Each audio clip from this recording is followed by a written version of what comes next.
90s के दौर में जब वसीम अकरम और वक़ार यूनुस अपने उरूज पे थे और शोएब अख्तर ने नया नया क्रिकेट की दुनिया में कदम रखा था, उस वक्त सिंध की डिस्ट्रिक्ट दादू के छोटे से शहर मेहड़ में एक बॉलर था कि जिसके पेस को वक़ार यूनुस से कंपेयर किया जाता था, क्योंकि उस टाइम पे वक़ार यूनुस ही तेज़ तरीन बॉलर थे। तो ये कहा जाता था कि भाई ये वक़ार से भी तेज़ है। उस टाइम पे जिन बॉलर्स ने इस बॉलर को फेस किया तो वो ये कहते थे यार ये वक़ार से भी तेज़ है। जी हाँ, मैं बात कर रहा हूँ मेहड़ से ताल्लुक़ रखने वाले बॉलर खैर अली शाह की। खैर अली शाह एक ऐसा बॉलर था कि जिसको सिंध में अभी भी जो भी याद करते कहते हैं कि वो तेज़ तरीन बॉलर था और राइट आर्म फास्ट बॉलर थे, लंबे कद के बॉलर थे, बहुत ही ज़बरदस्त बॉलर थे। तो आज उसके हवाले से बात करेंगे कि इतना बड़ा नाम, इतना बड़ा बॉलर आखिर आज ऐसा जवाल का शिकार हुआ है कि आज उसके शहर दादू के जो नए क्रिकेटर हैं या नौजवान क्रिकेटर हैं वो भी नहीं जानते कि यार ये खैर अली शाह था कौन। तो आज हम बात करेंगे खैर अली शाह के हवाले से। खैर अली शाह जो मैंने आपको बताया कि दादू डिस्ट्रिक्ट में के करीब शहर मेहड़ से उसका ताल्लुक़ है, वहाँ से उसने क्रिकेट स्टार्ट की। 90s के दौर में प्रोफेशनल क्रिकेट स्टार्ट की और 92 का जो टाइम था, इस टाइम पे उसने मतलब कि बाकायदा से अंडर 19 से क्रिकेट स्टार्ट की। अंडर 19 भी खेले हैं और फर्स्ट क्लास भी खेले हैं, लिस्ट ए भी खेले हैं, लेकिन वो उनका जो कैरियर है वो बहुत ही मुख्तसर कैरियर है। आखिर इतना बड़ा टैलेंटेड बॉलर के जिसके पेस की इतनी तारीफ़ आज भी हम सुनते हैं, आज भी लोग बताते हैं कि बैट्समैन उनको फेस करने से डरते थे। उन्होंने पता नहीं कितने जो बैट्समैन है वो उन्होंने इंजर्ड किए, उनकी शार्ट पिच डिलीवरी से बड़े बड़े बैट्समैन भी डरते थे। और इतने कदर उनके पेस के मैंने सुना है कि सीता में एक मैच हो रहा था, टेप बॉल पे उन्होंने जो है वो विकेट को है वो तोड़ दिया था। इससे अंदाज़ा लगाएं कि वो कितने तेज़ बॉलर थे। आज भी वो बैट्समैन अगर आप उनसे मिलें जो सीनियर प्लेयर हैं जो उनके साथ खेले हैं तो वो आपको बताएंगे कि ये कितना तेज़ था। आखिर फिर इतना जो बॉलर था, जो इतना ज़बरदस्त बॉलर था, वो आजकल कहाँ है। मैं सबसे पहले आपको बताऊँ कि आजकल उसकी पोजीशन ये है कि वो बेरोज़गार है, वो गरीब है, उसके पास वो 3-4 बीमारियों में भी वो अभी जो है वो मुब्तला है और वो बीमारियां भी कोई मामूली नहीं, बहुत मतलब कि यहाँ तक भी सुनने में आए कि हो सकता है उनको कैंसर भी हो। इस तरह की बीमारियों का वो शिकार है। जॉब उसके पास नहीं है और इलाज कैसे करवाता है कि वो दोस्तों से मांगता है। कभी इस दोस्त से, कभी किसी की मिन्नतें कर रहा होता है, मेरा इलाज करवाना है, मुझे थोड़ी सी मेरी मदद कर दें। तो ये पोजीशन है। रावलपिंडी का शोएब अख्तर जो कि आज पाकिस्तान के अमीर तरीन क्रिकेटर्स में शुमार होता है, और सिंध का शोएब अख्तर वो आजकल कह सकते हैं दूसरे लफ्ज़ों में कि यार वो मांग के अपना गुजारा कर रहा है कि कोई मुझे दे दे और मेरा वक्त गुजरे या मेरा इलाज हो सके। आखिर इस तरह से क्यों होता है? आखिर हमारे टैलेंट की मालिकी क्यों नहीं होती? हमारे प्लेयर्स इस पोजीशन में क्यों आते हैं?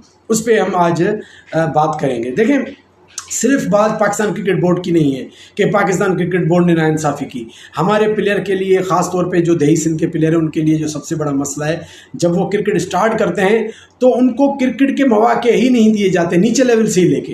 खैर अली शाह ने तकरीबन जो उनका कैरियर अगर देखा जाए तो 92 या 90s इस दौर से स्टार्ट हुआ 2000 तक, मतलब कि 7 से 8 साल में उनका कैरियर जो वाइंड अप हो गया, ख़त्म हो गया। वो क्रिकेट छोड़ के डिसार्ट हो गए, घर पे बैठ गए कि मुझे क्रिकेट नहीं खेलनी।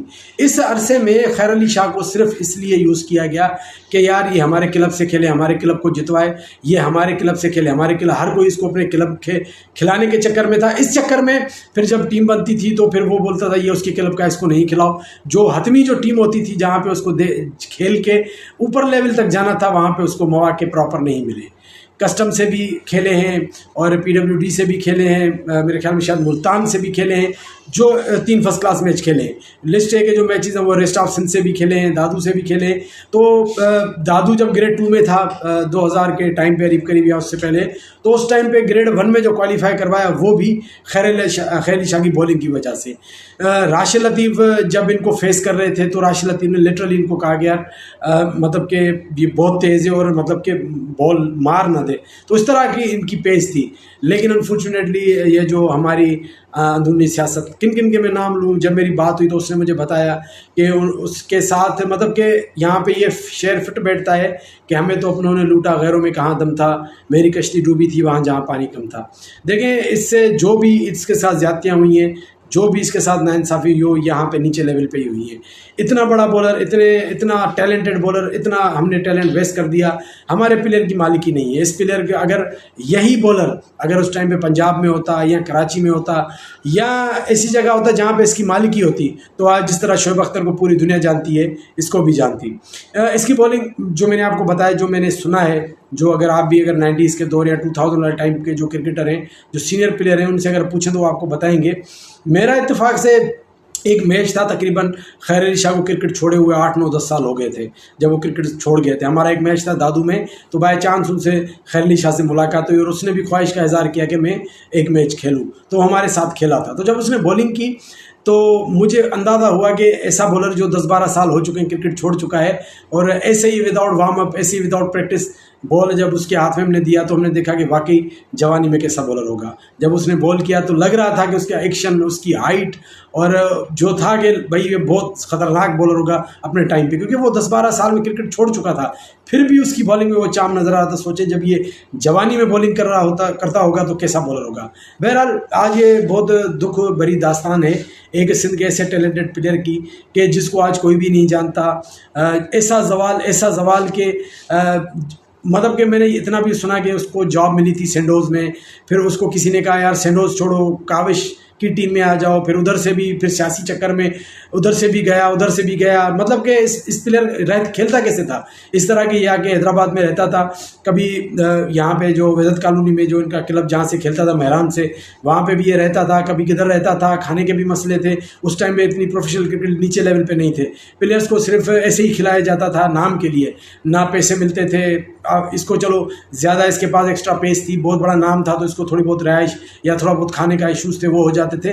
अदरवाइज प्लेयर की इसके किसी ने भी मालिकी नहीं की। उस टाइम पे होना तो ये चाहिए था, इसको प्रॉपर जो टीम थी रेस्ट ऑफ सिंध या डिपार्टमेंट, वहाँ से ऐसे प्लेयर को प्रॉपर मौके मिलते हैं, इस प्लेयर की मालिकी होती, लेकिन किसी ने भी इस प्लेयर की मालिकी नहीं की और ये बहुत ही बड़ा टैलेंट जो है वो ज़ाया हो गया।